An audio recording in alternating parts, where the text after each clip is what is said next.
Avant de prier, prenons un moment pour ouvrir nos cœurs et écouter la parole de Dieu.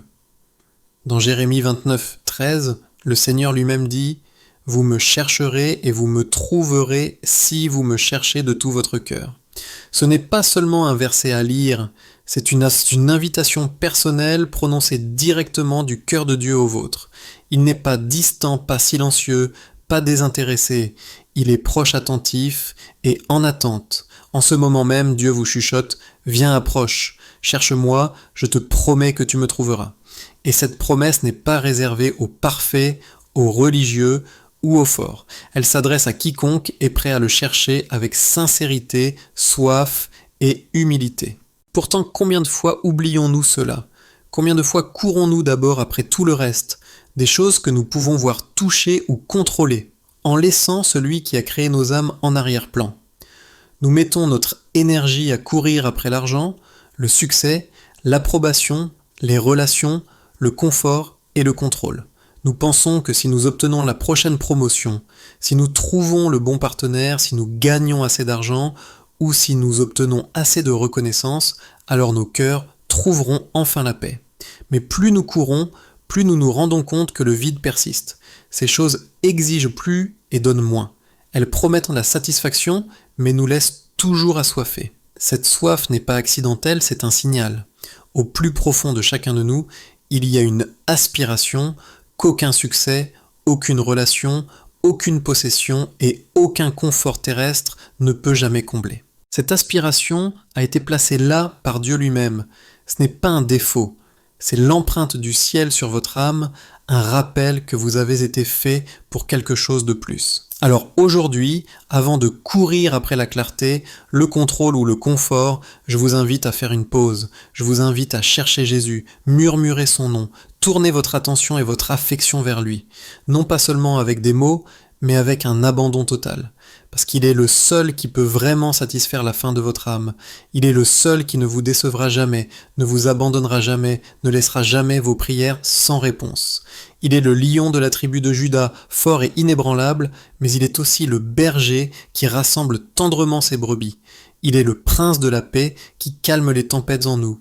Il est le roi qui commande aux galaxies, mais il se penche pour vous entendre lorsque vous murmurez son nom. Dieu lui-même dit dans Jérémie 33, 3 « Appelle-moi et je te répondrai, je te révélerai de grandes choses, des choses cachées que tu ne connais pas. » Pensez-y un instant, Dieu ne promet pas seulement d'écouter, il promet de répondre, et non pas avec des réponses ordinaires, mais avec une sagesse, une révélation et des vérités que nous ne pourrions jamais découvrir par nous-mêmes. Ce n'est pas un vœu pieux, c'est une alliance. Le psaume 50, 15 déclare « Invoque-moi au jour de la détresse, je te délivrerai et tu me glorifieras. » Ce n'est pas une poésie vague, c'est un contrat écrit dans la parole éternelle de Dieu. Peut-être qu'aujourd'hui vous portez quelque chose de lourd, c'est peut-être une décision que vous ne savez pas comment prendre, c'est peut-être une déception qui vous a laissé blessé, c'est peut-être une peur qui revient sans cesse, peu importe le nombre de fois que vous avez essayé de la chasser. Quelle que soit la situation, grande ou petite, exprimée ou cachée, Dieu n'est pas trop occupé pour s'en occuper. Il n'est pas trop loin. Il n'attend pas que vous vous répariez avant de pouvoir vous approcher de lui. Il attend que vous veniez tel que vous êtes, que vous le cherchiez, que vous lui fassiez confiance et que vous fassiez de lui le premier endroit où vous courez et non le dernier. Quand nous regardons les Écritures, nous voyons un Dieu qui n'a jamais manqué à ceux qui le cherchent. Il a rencontré Moïse dans le désert, révélant sa présence dans un buisson ardent. Il a sorti David du désespoir, lui donnant des chants de louange, même lorsque des ennemis l'entouraient. Il a donné de la force à Élie lorsqu'il était si découragé qu'il voulait abandonner. Et il est le même Dieu qui marche avec vous en ce moment. Il sait comment calmer vos tempêtes. Il sait comment faire naître la beauté des cendres. Il sait comment guérir le cœur brisé que vous portez depuis des années. Et peut-être avez-vous prié des prières qui n'avaient même pas de mots, juste des larmes. Dieu les a entendues aussi. Le psaume 56, 9 dit qu'il met nos larmes dans une outre. Pas une seule ne passe inaperçue. Vous pouvez vous sentir oublié, mais vous n'êtes pas oublié. Vous pouvez vous sentir faible, mais il promet que sa force s'accomplit dans votre faiblesse. Vous pouvez vous sentir anxieux, mais il offre une paix qui surpasse toute intelligence. Alors ne renoncez pas, ne cessez pas de chercher, ne cessez pas de frapper, ne cessez pas d'espérer, ne cessez pas de prier, parce que lorsque vous le cherchez de tout votre cœur, vous le trouverez. Et quand vous le trouvez, vous trouvez tout. Que ce moment ici et maintenant soit un tournant. Dieu vous appelle non à la religion mais à la relation, non à la performance mais à sa présence, non aux efforts mais à l'abandon.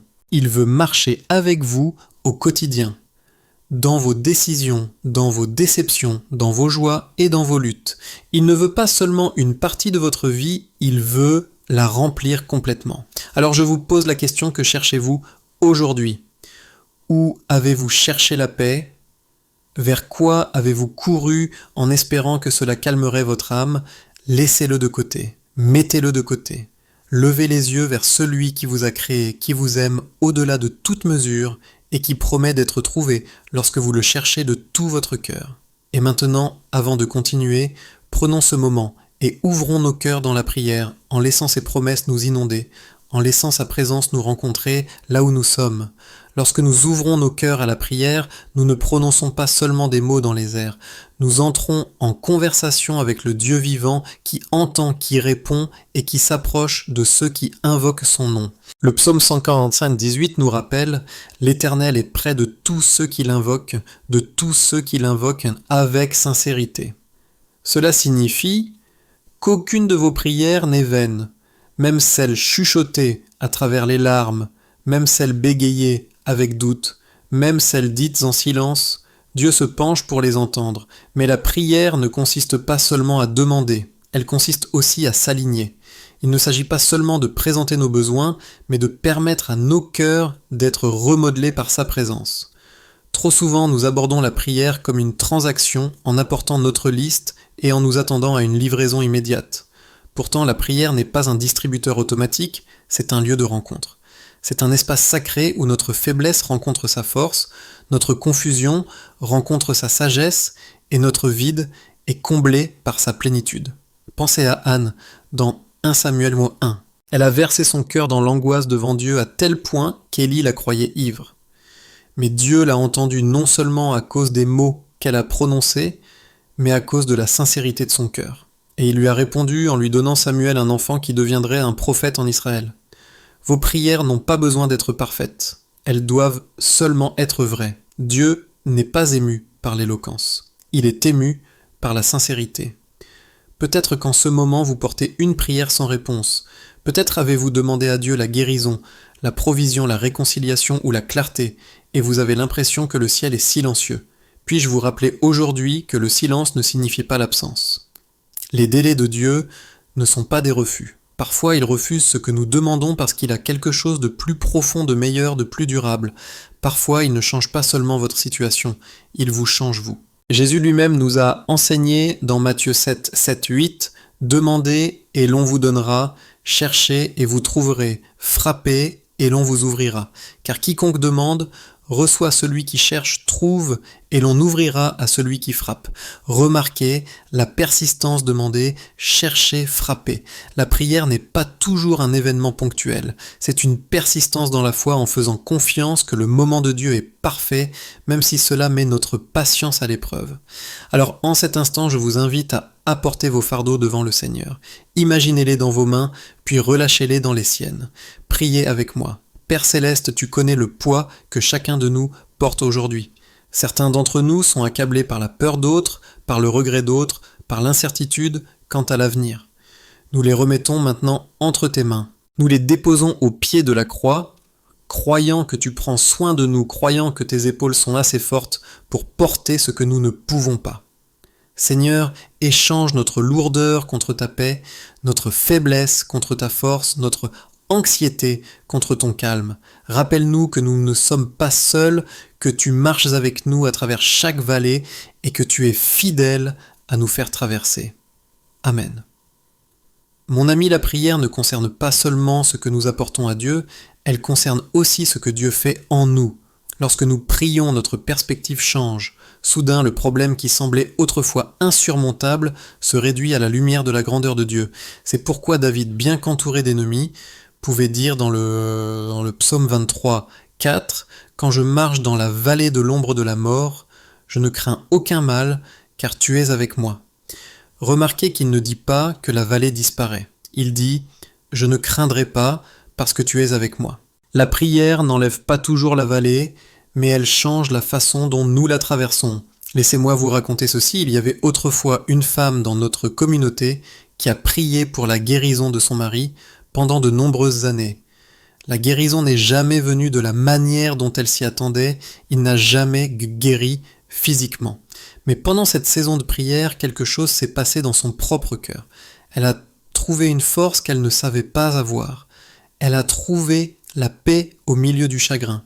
Elle est devenue une source d'encouragement pour d'autres qui souffraient. Et au final, bien que sa prière n'ait pas été exaucée comme elle l'espérait, elle a découvert la vérité plus profonde. Dieu lui avait répondu depuis le début en se donnant lui-même. Parfois son plus grand cadeau n'est pas la chose que nous demandons, mais sa présence au milieu de tout cela. C'est pourquoi Jésus, en enseignant à ses disciples à prier, n'a pas commencé par des requêtes. Il a commencé par la relation « Notre Père qui es aux cieux, que ton nom soit sanctifié ». Avant de demander notre pain quotidien, avant de demander le pardon, avant de demander la protection, nous reconnaissons d'abord qui est Dieu et qui nous sommes en lui. Il est Père, pas un dirigeant distant. Il est saint, mais proche. Et lorsque nous commençons nos prières avec cette conscience, cela change l'attitude de nos cœurs. Alors faisons une pause à nouveau et prions « Père, nous sanctifions ton nom. Nous t'élevons au-dessus de nos peurs, au-dessus de nos désirs, au-dessus de nos luttes. Tu es saint, tu es fidèle, tu es bon. Rappelle-nous, Seigneur, qu'avant d'être des demandeurs de réponses, nous sommes des enfants du Très-Haut. Que nos prières ne soient pas seulement remplies de requêtes, mais aussi d'adoration, de gratitude, d'amour rendu à celui qui nous a aimés le premier. Amen. Maintenant, je veux que vous réfléchissiez à quelle fréquence venez-vous à Dieu seulement en cas de crise. Traitez-vous parfois la prière comme une alarme incendie déclenchée uniquement en cas d'urgence. Imaginez à quel point votre relation avec lui serait plus riche, plus profonde, si la prière devenait non seulement une porte de sortie, mais un rythme quotidien comme la respiration. La Bible dit dans 1 Thessaloniciens 5, 7. 17. Priez sans cesse. Cela ne signifie pas que vous devez toujours être à genoux, les mains jointes. Cela signifie que vous devez vivre dans une conscience constante de la présence de Dieu, que votre cœur doit être en conversation continue avec lui. À quoi ressemblerait pour vous le fait d'inviter Dieu dans votre trajet, dans votre journée de travail, dans vos conversations, dans votre repos? La prière n'a pas toujours besoin d'être longue. Elle doit simplement être réelle. 1. Merci. Chuchoter le matin. 1. Aide-moi, silencieux, au milieu d'une réunion difficile. 1. Sois avec moi, doux, avant de se coucher. Ce sont des moyens simples, mais puissants de vivre en présence de Dieu. Et donc prions ensemble une fois de plus. Seigneur, enseigne-nous à prier, non seulement en cas de crise, mais à chaque instant, que nos cœurs apprennent à murmurer ton nom avec gratitude, avec dépendance, avec joie. Enseigne-nous à marcher avec toi dans l'ordinaire autant que dans l'extraordinaire. Rappelle-nous que la prière n'est pas limitée à un lieu ou à une posture, c'est une communion continuelle avec toi. Remplis nos cœurs de la conscience de ta proximité afin que nous puissions vivre chaque instant avec toi. Amen. Bien-aimé, il y a de la puissance dans la prière parce qu'il y a de la puissance en celui que nous prions. La prière n'est pas de la magie. Il ne s'agit pas de dire les bons mots dans le bon ordre. Sa puissance vient de Dieu lui-même qui répond avec amour à ses enfants. Jacques 5,6 déclare « La prière du juste a une grande efficacité. » Non pas à cause de la personne, mais à cause du Dieu qui entend. Donc si vous vous sentez faible aujourd'hui, si vous vous sentez indigne, si vous vous sentez trop brisé pour prier, écoutez ceci, vos prières comptent toujours. Elles ont toujours du poids au ciel. Le trône de la grâce n'est pas gardé par une liste de qualifications. Il est ouvert à tous ceux qui viennent par le Christ. Hébreux 4,16 nous exhorte « Approchons-nous donc avec assurance du trône de la grâce afin d'obtenir miséricorde et de trouver grâce pour être secourus au moment opportun. » Vous ne venez pas en fonction de votre perfection, vous venez en fonction de sa miséricorde. Alors apportez votre cœur tel qu'il est, apportez vos peurs, vos doutes, vos défauts, votre foi aussi petite qu'elle puisse paraître. Dieu n'est pas rebuté par votre faiblesse, il est attiré par elle car sa puissance s'accomplit parfaitement là. Maintenant, concluons cette partie par une prière. Seigneur, Jésus, nous venons avec assurance, non pas parce que nous sommes dignes, mais parce que tu l'es. Nous venons avec nos faiblesses, nos échecs, nos doutes, et nous les déposons à tes pieds. Merci de ne pas avoir à mériter ta présence. Merci de nous accueillir tels que nous sommes. Fortifie-nous là où nous sommes faibles. Relève-nous là où nous sommes abattus. Renouvelle-nous là où nous sommes fatigués, et que nos vies reflètent la beauté de la marche en communion constante avec toi. Amen. Alors que nous arrivons à la fin de ce message et de cette prière, je veux vous laisser avec quelque chose de simple mais de puissant, des vérités qui peuvent vous guider lorsque le bruit de la vie se fait fort et lorsque votre cœur se sent lourd. Parce que le but de la prière n'est pas seulement ce moment que nous avons partagé ensemble, c'est de porter la présence de Dieu avec vous demain, la semaine prochaine et dans chaque saison de votre vie. La première vérité est la suivante, vous n'êtes pas oublié. Peut-être que la vie a essayé de vous convaincre du contraire. Peut-être que des gens vous ont ignoré, abandonné ou prononcé des mots qui vous ont fait vous sentir invisible. Mais Dieu vous voit. Il a vu chaque larme, chaque nuit, sans sommeil, chaque bataille silencieuse que vous avez menée. Le psaume 139 nous rappelle qu'avant même qu'un mot ne soit sur votre langue, il le connaît déjà. Avant que vous ne vous leviez le matin, il vous a déjà précédé. Vous n'êtes jamais hors de sa vue, jamais hors de son soin. Laissez cette vérité s'installer dans votre cœur, vous êtes connu et vous êtes aimé. La deuxième vérité est la suivante. Dieu travaille même lorsque vous ne pouvez pas le voir. La vie ressemble souvent à une marche dans le noir. Vous faites un pas incertain de ce qu'il vous réserve. Vous priez, mais la réponse ne vient pas tout de suite. Vous espérez, mais les circonstances ne changent pas. Pourtant, la foi n'est pas l'absence d'incertitude, c'est de faire confiance à Dieu au milieu de celle-ci. Jésus a dit à ses disciples, dans Jean 13,7, « Ce que je fais, tu ne le sais pas maintenant, mais tu le comprendras plus tard. » Vous ne voyez peut-être pas l'ensemble de la situation en ce moment, mais un jour vous regarderez en arrière et vous reconnaîtrez que la main de Dieu vous guidait, vous protégeait et tissait même les moments douloureux en quelque chose de significatif. La troisième vérité est le suffrage, la suivante. La prière est votre bouée de sauvetage. Ne la limitez pas aux moments de désespoir. Laissez-la devenir le souffle de votre âme. Faites-en une partie de votre rythme. Le matin avant de vérifier votre téléphone ou d'affronter le poids de la journée, murmurez son nom. Le soir avant de fermer les yeux, remettez vos fardeaux entre ses mains. Tout au long de votre journée, parlez-lui comme vous le feriez à un ami proche. Lorsque vous êtes dépassé, dites simplement « Seigneur, aide-moi ». Lorsque vous êtes reconnaissant, dites simplement « Merci Jésus ». Lorsque vous êtes incertain, dites simplement « Guide-moi ». Ces petites prières gardent votre cœur lié à sa présence. La quatrième vérité était la suivante. Votre faiblesse n'est pas une disqualification. Nous pensons souvent que nous devons être parfaits avant de pouvoir être utilisés par Dieu, mais c'est le contraire qui est vrai. La Bible est remplie de personnes qui étaient brisées, craintives, inadéquates selon les normes humaines, et pourtant Dieu les a choisis. Moïse bégayait, David est tombé, Élie a désespéré, Pierre a renié, Paul a persécuté. Et pourtant Dieu a transformé leurs histoires en témoignage de sa puissance. Pourquoi ? Parce que sa force s'accomplit parfaitement dans la faiblesse. Alors arrêtez d'attendre de vous sentir assez fort ou assez saint pour vous approcher de lui.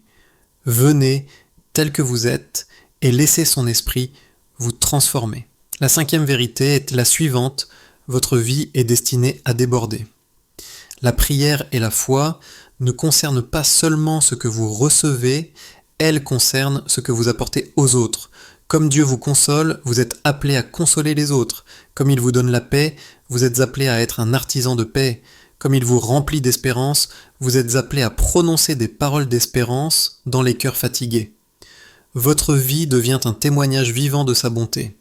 Parfois, le plus grand sermon que vous prêcherez ne sera pas avec vos mots, mais avec votre gentillesse, votre patience, votre compassion et votre courage au milieu des épreuves. Et donc en quittant ce moment et en retournant dans le rythme de la vie, laissez ces vérités vous guider, vous n'êtes pas oubliés.